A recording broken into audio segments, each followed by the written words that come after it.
ایک نوجوان ہمارا تبلیغی دوست گلاسگو میں رہتا تھا، وہ بیمار ہو کے ہاسپٹل گیا ہے، تو اس کی جو اٹینڈنٹ نرس تھی اس نے 3-4 دن کے بعد کہا کہ آپ مجھ سے شادی کریں گے؟ اس نے کہا میں مسلمان ہوں، تم کرسچن ہو؟ کہا میں مسلمان ہو جاؤں گی، اگر آپ شادی کر دو تو میں مسلمان ہوں۔ اس نے کہا تم کس وجہ سے مجھے یہ پیشکش کر دو؟ وہ کہنے کہ میں 3 دن سے تمہیں دیکھ رہی ہوں تو کہ تم نے ایک دفعہ بھی نظر اٹھا کے مجھے نہیں دیکھا، میں نرس ہوں، میری زندگی یہاں گزری ہے، میں نے کوئی نوجوان ایسا نہیں دیکھا جو لڑکی کو دیکھ کے نظر جھکا لیتا ہو، میں پہلی دفعہ اپنی زندگی میں کسی کو دیکھ رہی ہوں کہ جب اس کے سامنے میں آتی ہوں تو اس کی نظر جھک جاتی ہے، تو مجھے یقین ہو گیا تیرے اندر سچائی ہے۔ وہ مسلمان ہو گئے، اس نے آگے کتنی بچیوں کو مسلمان کیا۔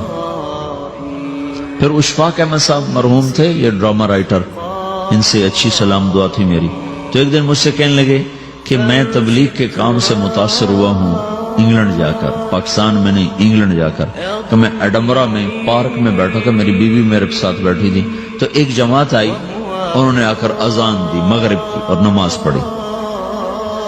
نماز کے بعد 13-14 لڑکیاں بھاگ کے آگے آئیں ان سے بات کرنے کے لیے، تو میں نے بیوی سے کہا آؤ سنو یہ کیا کہنے کہتے ہیں، تو کہا ہم دونوں بھی پہنچے، تو جس نے جماعت کرائی تھی نا اس کو ایک لڑکی آگے بڑھ کے کہتی آپ کو انگلش آتی؟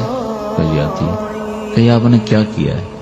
کہی ہم نے اپنی عبادت کی۔ تو لڑکی کہنے لگی آج تو اتوار نہیں ہے، تو اس نوجوان نے کہا کہ جی ہم دن میں 5 دفعہ کرتے ہیں، صرف اتوار کو نہیں، روزانہ 5 دفعہ۔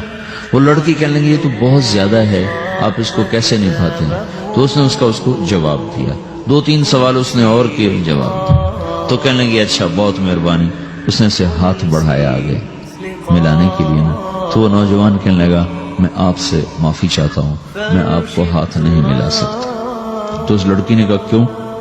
کہ یہ ہاتھ میری بیوی کی امانت ہے اور کسی کو نہیں لگ سکتا۔ تو لڑکی کھڑی تھی، وہ زمین پہ گر گئی، صرف اس بہت وہ زمین پہ گر گئی، کھڑے کھڑے وہ زمین پہ گر گئی، اور وہ بچوں کی طرح رونے لگی پھوٹ پھوٹ کے، اور کہنے لگی وہ لڑکی کتنی خوش قسمت ہے جس کے تم خامد ہو، کاش یورپ کے مرد بھی ایسے ہی ہوتے۔ جس رب نے نفسیات بنائی ہے وہ اگر کوئی عورت کپڑے اتار دے تو اس کی نفسیات بدل جائے گی، چاہے وہ مغرب میں پیدا ہو چاہے وہ مشرق میں پیدا ہو۔ عورت کی نفسیاتی حیا ہے اور وفا ہے، وہ کسی وفادار کی تلاش ہے، تو وہ اس کو پتہ بھی نہیں ہے کہ مشرق کا حیا کیا ہے، لیکن وہ اس کو اللہ نے عورت بنایا ہے، اس کے اندر کی وہ نہیں مر سکتی چیز۔ کاش یورپ کے مرد بھی ایسے ہوتے۔ اور آنسو پوچھتی ہوئی وہاں سے اٹھ کے چل دی۔ تو اشفاق صاحب مرحوم کہنے لگے میں نے اپنی بیوی سے کہا بانو آج وہ تبلیغ ہوئی ہے کہ لاکھوں کتابیں بھی چھپ جاتی، وہ کام نہ ہوتا جو یہ نوجوان اپنے عمل سے کر لیا۔ تو میرے عزیزو کٹی پتنگ نہ بنو، اپنی کٹی پتنگ کی منزل کوئی نہیں رہتی۔ اللہ اس کے رسول کے ہاتھ میں اپنی ڈور دے کے چلو، اللہ اس کے رسول کی غلامی میں اپنے آپ کو چلاؤ تو اللہ تمہیں بھاگ لگائے گا، عزت بھی دے گا۔